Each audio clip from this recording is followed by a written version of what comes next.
আর আজকে বাড়িতে কি রেসিপি হচ্ছে মানে একটা ধামাকা। চলো তোমাদেরকে সকাল সকাল একটা মিনি ব্লগ দেখাই, মানে কি জিনিস বাড়িতে তৈরি ফটাফট গিয়ে দেখবো।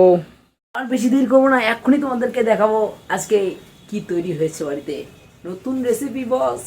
ফাইনালি চলে এলাম, দেখছো সবুজ সবুজ লুচি। এটা পালং পরোটা নয়, পালং পুরি। দেখছো একদম সেম পুরির মতো দেখতে, আর সবুজ কালার একদম পুরো। আর এদিকে কাঁচা সবজি আছে, কি যে বানাবে ভগবান জানে।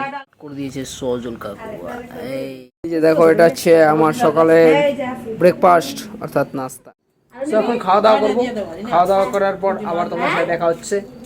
খাওয়া দাওয়া করতে মোটামুটি 15 মিনিট সময় লাগবে। রেসিপি তৈরি হয়েছে সকালের নাস্তাটা, এই যে ব্রেকফাস্ট।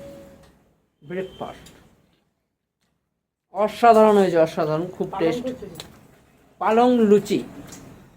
এরপরের দিন যে কি হবে আরো একটা স্পেশাল আইটেম তোমাদেরকে মানে করব, যেটা জেঠুনি হাতে করা, সবাই খাচ্ছি আমরা।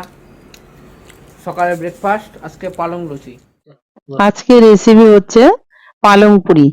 পালং পুরি বানাবার জন্য আপনারা 3 কাপ ময়দা নেবেন, তার সাথে 1.5 কাপ জল লাগবে, আর ওটাকে ভালো করে ময়াম দিতে হবে। 3 চামচ তেল দিয়ে, সাদা তেল, তার মধ্যে একটু জোয়ান জোয়ান দিলে হজমের এটা বাড়বে।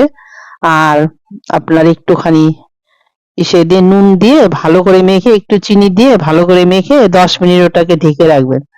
ঢেকে তারপর 10 মিনিট পর ওটাকে বেলে পালংকে ইসে সেদ্ধ করে অল্প ভাপিয়ে নিয়ে ওটার সাথে পেস্ট করে নিয়ে মেখে ভালো করে মেখে ওটাকে 10 মিনিট বাদে ওটাকে বেলবেন। বেলে তারপর ডুবো তেলে ভেজে তুলতে হবে।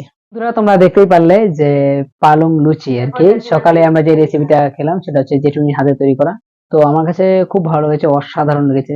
আর অ্যাকচুয়ালি আমি তোমাদেরকে একটা কথাই বলবো যে তোমরাও চাইলে এরকম রেসিপি বাড়িতে বানিয়ে খেতে পারো। আর আমার কাছে তো খুব টেস্ট লেগেছে। এরপরে যখন জেঠুনি আবার আসবে, আবার নয় হয়তো কোনো একটা নতুন নতুন আইটেম আমাদের করে খাওয়া হবে, তো সেটাও তোমাদের কাছে শেয়ার করবো। ধন্যবাদ।